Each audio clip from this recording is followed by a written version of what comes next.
구약성경 279면 신명기 11장 1절에서 12절 말씀입니다.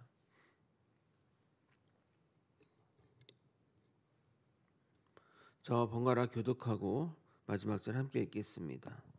그런즉 내 하나님 여호와를 사랑하여 그가 주신 책무와 법도와 규례와 명령을 항상 지키라. 너희의 자녀는 알지도 못하고 보지도 못하였으나 너희가 오늘날 기억할 것은 너희의 하나님 여호와의 교훈과 그의 위엄과 그의 강한 손과 펴신 팔과 애굽에서 그 왕 바로와 그 전국에 행하신 이적과 기사와 또 여호와께서 애굽 군대와 그 말과 그 병거에 행하신 일 곧 그들이 너희를 뒤쫓을 때에 홍해물로 그들을 덮어 멸하사 오늘까지 이른 것과 또 너희가 이곳에 이르기까지 광야에서 너희에게 행하신 일과 르우벤 자손 엘리압의 아들 다단과 아비람에게 하신 일 곧 땅이 입을 벌려서 그들과 그들의 가족과 그들의 장막과 그들을 따르는 온 이스라엘의 한 가운데에서 모든 것을 삼키게 하신 일이라. 너희가 여호와께서 행하신 이 모든 큰 일을 너희의 눈으로 보았느니라.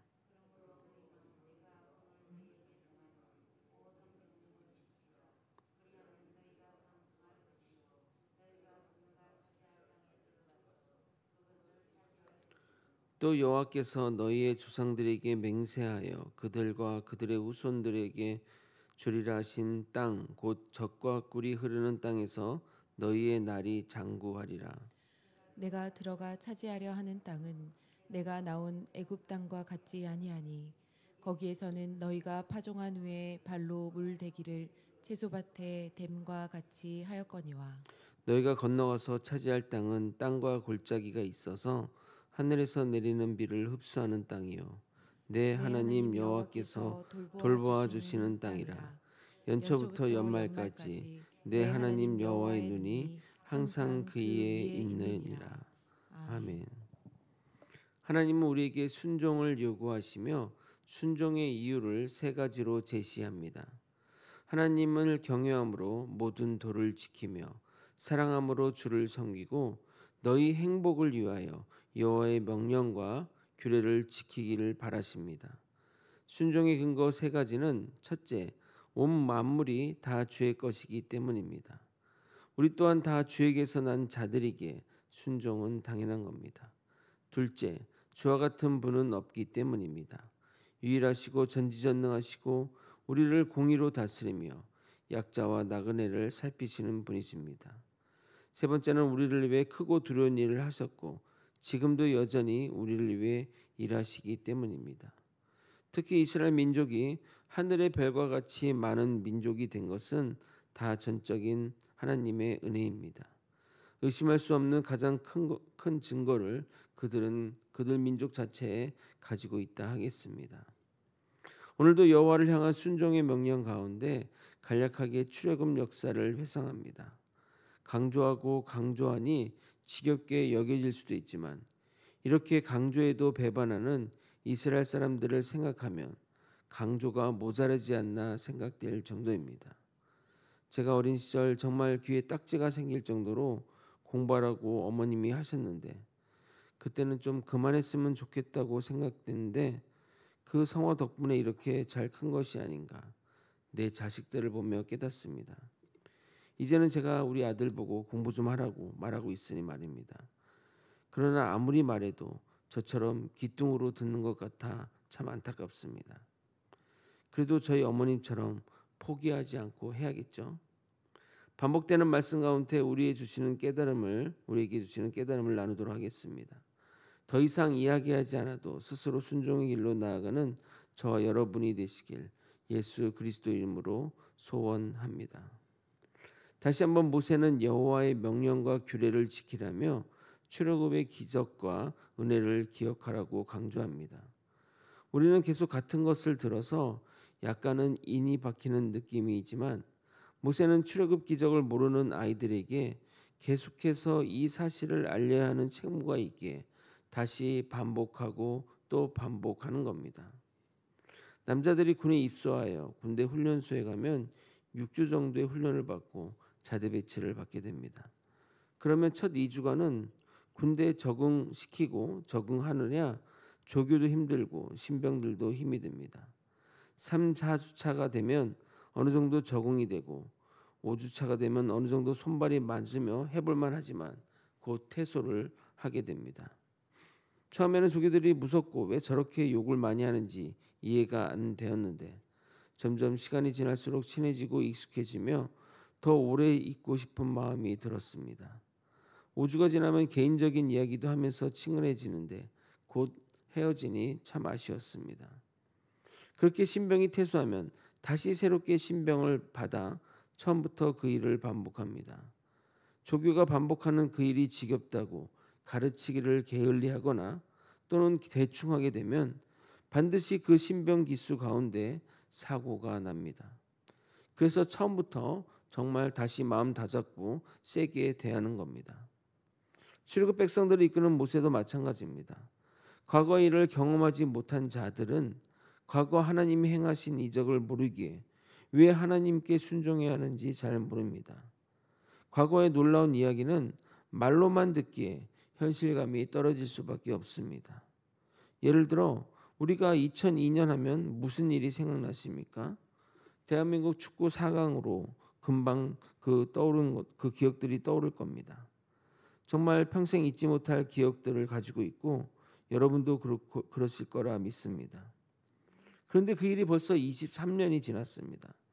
그럼 대략 이 25살 이하는 그 기억이 없다는 겁니다. 아무리 그것을 설명해도 한계가 있습니다. 전쟁의 무서움을 아무리 이야기해도 경험하지 못하면 모르듯이 모든 것이 경험하지 못하는 것은 한계가 있기 마련입니다. 그래서 모세는 새롭게 태어난 이들을 들을 기가 생기면 항상 이렇게 강조하며 이야기하는 겁니다. 신명기 11장 2절을 읽겠습니다. 너희의 자녀는 알지도 못하고 보지도 못하였으나 너희가 오늘날 기억할 것은 너희의 하나님 여호와의 교훈과 그의 위엄과 그의 강한 손과 펴신 팔과 알지도 못하고 보지도 못하는 자들을 위해 우리는 교육해야 합니다. 하나님이 우리에게 어떻게 하셨고 우리가 지금 어떤 위치에 있는 것이 누구의 은혜인지를 알려야 합니다. 그래서 모세는 지금도 조교처럼 성장하여 새롭게 공동체 일원이 되는 자들에게 가르치고 알리려고 이렇게 다시 강조하는 것입니다. 모세는 우리에게 하나님이 행하신 놀라운 기적만 말하지 않습니다. 불순종으로 인해 벌받는 이야기도 함께 하심으로 신앙의 균형을 잡아줍니다. 우리 하나님은 우리를 효과적으로 믿음으로 성장시키기 위해 상과 벌을 또는 영광과 연단을 허락하십니다. 그러므로 출애굽 역사 가운데 기적은 긍정적인 면과 부정의 면이 항상 존재하는 것입니다. 6절을 여러분이 한번 읽어보도록 하겠습니다. 함께 읽겠습니다. 시작. 르우벤 자손 엘리압의 아들 다단과 아비람에게 하신 일 곧 땅이 입을 벌려서 그들과 그들의 가족과 그들의 장막과 그들을 따르는 온 이스라엘의 한 가운데에서 모든 것을 삼키게 하신 일이라. 이 사건은 민수기 16장의 고라 자손의 반역 이야기입니다. 민수기는 고라를 제일 먼저 언급하였는데 여기서는 고라 자체를 언급조차 안 하고 다단과 아비람만 거론하는 것으로 볼 때 실제 강성인 사람들이 이들이고 고라도 참여했지만 그렇게 강하게 반역하지 않았나 추측합니다.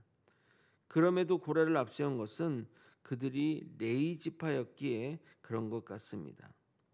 결국 그들은 왜 모세만 지도자냐? 우리도 지도할 수 있는 능력이 있다. 우리에게 그 능력을 할 수 있게 해달라. 모세에게 반기를 들었지만 하나님께 벌을 받아 땅속에 꺼지는 재앙을 받고 사라지게 되었습니다. 하나님의 일은 자기가 하고 싶다고 해서 할 수 있는 것이 아니라 하나님이 택한 자만이 해야 한다는 중요한 교훈을 우리에게 주고 있습니다. 모세는 순종하라 명령한 후에 하나님이 우리에게 행하신 기적과 불순종의 벌을 이야기한 후에 순종한 자들에게 주어지는 복을 8절부터 이야기하고 있습니다. 결국 이 모든 순종의 결론은 가나안 땅에 들어가 받게 될 축복입니다. 이 가나안 땅은 천국의 모형입니다. 그러므로 우리랑은 전혀 상관없는 이야기라 생각해서는 안 되고, 우리도 말씀에 순종하고 따르면 우리에게 예비된 천국이 있음을 이 말씀 가운데 받아 가져야 하는 겁니다. 8절과 9절을 읽어드리도록 하겠습니다. 그러므로 너희는 내가 오늘 너희에게 명하는 모든 명령을 지키라. 그리하면 너희가 강성할 것이요 너희가 건너가 차지할 땅에 들어가서 그것을 차지할 것이며, 또 여호와께서 너희의 조상들에게 맹세하여 그들과 그들의 후손에게 주리라 하신 땅, 곧 젖과 꿀이 흐르는 땅에서 너희의 날이 장구하리라. 아멘. 우리는 이것을 읽을 때 그 현실적인 가나안 땅이 아닌 천국 땅을 생각하면서 읽으시면 되는 겁니다. 10절부터 12절까지는 출애굽 백성들이 나온 애굽 땅과 앞으로 들어갈 가나안 땅을 비교합니다. 먼저 애굽 땅에 대한 설명입니다. 10절을 읽어드리도록 하겠습니다. 내가 들어가 차지하려는 땅은 내가 나온 애굽 땅과 같지 아니하니 거기에는 너희가 파종한 후에 발로 물대기를 채소밭에 댐과 같이 하였거니와.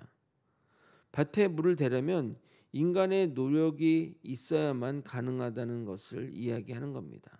즉 애굽 땅이 그렇다는 것입니다. 그러니 얼마나 고역스럽겠습니까?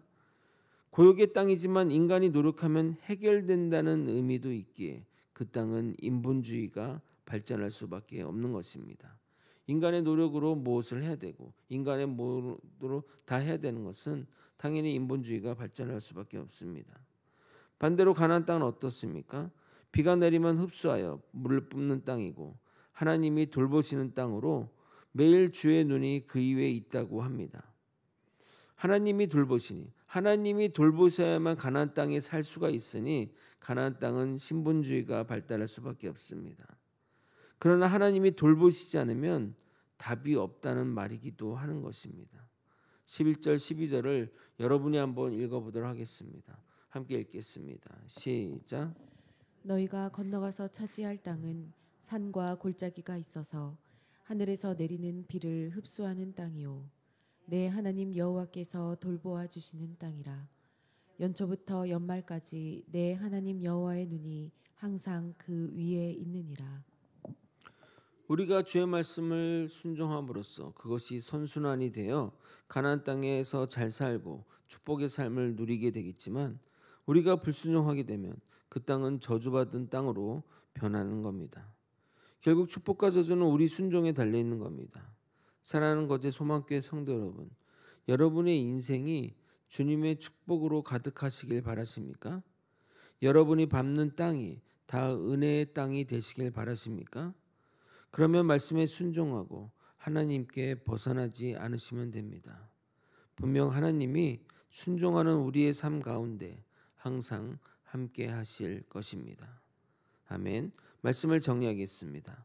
모세는 다시 새롭게 공동체에 들어서는 새로운 세대들에게 과거 하나님 행하신 놀라운 이적과 불순종의 심판을 가르침으로써 말씀 안에 거하는 삶이 얼마나 축복인지를 마음에 새겨주고 있습니다. 이제 곧 들어갈 가나안 땅이 축복의 땅이 되려면 들어가서도 들어가기 전에서도 순종의 삶을 살아야 할 것입니다. 우리는 주의 뜻 안에서 사는 자들입니다. 주께 순종함으로써 주의 눈이 우리 삶 가운데 항상 머무는 저와 여러분이 되시길 예수 그리스도 이름으로 축원드립니다. 기도하시겠습니다. 순종함으로써 들어갈 가나안 땅은 축복의 땅입니다. 그러나 우리가 불순종하고 하나님을 거역하면 그 땅은 저주의 땅이 될 것이고 우리가 힘들게 살아가야 할 땅이 될 것입니다. 언제나 우리가 순종함으로써 또 하나님 말씀 안에 거하면서 하나님의 눈이 우리 삶 가운데 항상 머무는 그런 축복받은 인생이 될 수 있도록 이끌어 주시옵소서. 인도하여 주시옵소서. 이 모든 것 우리 주 대신 예수 그리스도 이름으로 기도드리옵나이다. 아멘.